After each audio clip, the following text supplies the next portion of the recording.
Hello আমার প্রিয় ছাত্রছাত্রী বন্ধুরা, আমি তোমাদের অমিতাভ স্যার। সবাইকে আমার YouTube channel practical and theory ক্লাসরুমে স্বাগত জানাচ্ছি।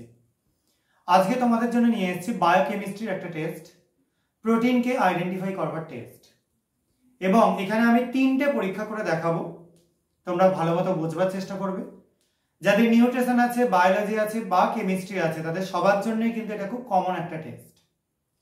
তো এখানে আমরা প্রোটিন স্যাম্পল হিসেবে নিয়ে নিয়েছি এগ অ্যালবুমিন, মানে ডিমের থেকে যে সাদা অংশটা, সেটা থেকে আমরা এক্সট্রাক্ট তৈরি করে নিয়েছি। এবার এখানে একটা টেস্ট টিউবের মধ্যে আমরা সেই এক্সট্রাক্টের কিছুটা নিয়ে নিচ্ছি। সেটা নিয়ে নেওয়ার পর তার মধ্যে আমরা প্রথমে যোগ করব সোডিয়াম হাইড্রক্সাইড সলিউশন। এখানে রেডি করাই আছে, সেই সোডিয়াম হাইড্রক্সাইড যোগ করছি।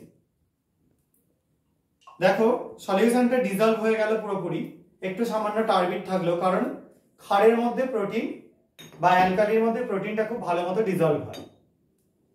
এবার এর মধ্যে আমরা যোগ করব, একটুখানি সামান্য হিট আগে করে নিই, তারপর যোগ করব কপার সালফেট সলিউশন এবং দেখব কি চেঞ্জটা হয়। যাই হোক, একটু হিট করে নিচ্ছি। ওপরে দেখো একটু ফেনার সৃষ্টি হয়েছে, যেহেতু প্রোটিন স্যাম্পল একটু ফেনা হবেই। এটা তোমরা যখন পরীক্ষাগারে করবে বা ল্যাবরেটরিতে করবে, টেস্ট টিউব হোল্ডার দিয়ে করবে, আর যদি খালি হাতে করো খুব সাবধানে করবে। এর মধ্যে এবার আমরা যোগ করে দিচ্ছি কপার সালফেট সলিউশন, নীল বর্ণের সলিউশন। এবার যোগ করবার পর একটু হিট করে দেখো সলিউশনটার কালার কি দাঁড়িয়ে যাচ্ছে। দেখতে পাচ্ছ ভায়োলেট কালার চলে আসছে। সবাই নিশ্চয়ই কালারটা বুঝতে পারছো। এই যে পরীক্ষাটা, এটাকে বলা হয় থাকে বাই ইউরেট টেস্ট। খুব ভাইটাল একটা পরীক্ষা কিন্তু এই পরীক্ষাটা। বাই ইউরেট টেস্টের মাধ্যমে যে কোনো প্রোটিন স্যাম্পলকে খুব ভালো মতো ভাবে আইডেন্টিফাই করতে পারা যায়। ঠিক আছে, তো এই পরীক্ষাটা অবশ্যই প্রোটিন স্যাম্পলের জন্য করতে হবে। এটা একটা টেস্ট হলো। এবার সেকেন্ড যে পরীক্ষাটা আমরা করব, সেটা আর একটা টেস্ট টিউব নিয়ে নিচ্ছি, তার মধ্যে আবার প্রোটিনের স্যাম্পল, অ্যালবুমিন স্যাম্পল নিয়ে নিচ্ছি।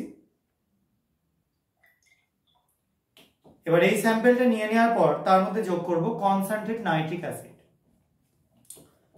এবং এই অ্যাসিডটা যোগ করবার পর এটাকে সামান্য আগে দেখব অ্যাসিডটা যোগ করে কি হয়। দেখতে পাচ্ছ সাদা বর্ণের অদক্ষেপ তৈরি হচ্ছে, প্রেসিপিটেট তৈরি হচ্ছে সাদা বর্ণের। এবার এটাকে আমরা একটু সামান্য হিট করব। কেন হিট করছি সেটা একটু পরে বোঝাচ্ছি তোমাদেরকে। সামান্য একটু হিট করবে এটাকে, এবং হিট করে দেখবে এটা কি কালার চেঞ্জ হচ্ছে বা কি হচ্ছে। আর হিট কোনোদিন ডাইরেক্টলি করবে না, একটু সামান্য শিফট করে করে করবে অবশ্যই। ঠিক আছে,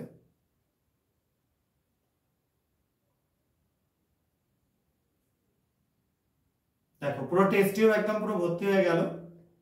এবার যদি এই স্যাম্পলটা আমরা বেশিক্ষণ রেখে দিই, তাহলে আস্তে আস্তে দেখবো এটা হালকা ইয়েলো কালার চলে আসছে। ঠিক আছে, একটুখানি রেখে দিলেই দেখতে পাবে। আমরা আপাতত স্যাম্পলটা পাশে রেখে পরে পরীক্ষাটা করি, তারপর আমরা জিনিসটা নিয়ে ডিসকাস করছি। দেখো অলরেডি হালকা ইয়েলো কালার চলে আসতে শুরু করে দিয়েছে, তোমরা দেখে বুঝতে পারছো। দেখতে পাচ্ছ নিশ্চয়ই হালকা ইয়েলো কালার চলে আসছে। এটা কেন হলো? নাইট্রিক অ্যাসিড দেওয়াতে জ্যান্থো প্রোটিন তৈরি হলো।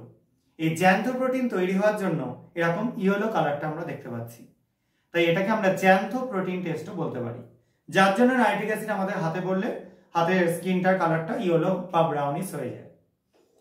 এবার থার্ড যে এক্সপেরিমেন্টটা আমরা করব, সেটা আরেকটা টেস্ট টিউব নিয়ে তার মধ্যে আবার প্রোটিন স্যাম্পল নিয়ে নিচ্ছি, এবং এর মধ্যে অ্যাড করব মিলান্স বেস। মিলান্স বেস আমার এখানে রেডি করা আছে, মার্কিউরিক আর মার্কিউরাস নাইট্রেট, তার সাথে নাইট্রিক অ্যাসিডের মিক্সচার হচ্ছে মিলান্স বেস। এটা দিলে দেখো সাদা বর্ণের প্রেসিপিটেশন হচ্ছে। হাতে নিয়ে দেখতে পাচ্ছ নিশ্চয়ই সাদা বর্ণটা। সাদা বর্ণের প্রেসিপিটেশন হওয়ার জন্যই আমরা বুঝতে পারবো যে এটা প্রোটিনের স্যাম্পল আছে। তাহলে তোমরা প্রোটিনের জন্য 3টে এক্সপেরিমেন্ট করে দেখতে পারো। প্রথমটা বায়োরেট টেস্ট, অথবা নিন হাইড্রিন টেস্টও করতে পারো, এটা আমি পরে তোমাদের করে দেখাবো। এটা ছাড়াও জ্যান্থো প্রোটিন টেস্ট, যেটা নাইট্রিক অ্যাসিড দিয়ে করা হয়, অবশ্যই কনসেন্ট্রেট নাইট্রিক অ্যাসিড। আর একটা হচ্ছে মিলান্স টেস্ট, যেটা মিলান্স রিয়েজেন্ট দিয়ে করা হয়। এবার সবার ল্যাবে সবকিছু জিনিস থাকবে না, তবে নাইট্রিক অ্যাসিডের টেস্টটা অবশ্যই সবাই করতে পারো, অথবা বায়োরেট টেস্টটাও সবাই করতে পারো। এই জন্য এই কমন টেস্টগুলোই আমি তোমাদের জন্য আজকে করে দেখালাম। আশা করা যায় তোমাদের সকলেরই ভিডিওটা কাজে লাগবে, এবং আজকে যদি ভিডিওটা তোমাদের ভালো লেগে থাকে তাহলে তোমরা চ্যানেলটাকে সাবস্ক্রাইব করো, ভিডিওটাকে লাইক করো এবং তোমাদের কমেন্টে জানিও আর কি ভিডিও তোমরা চাইছো।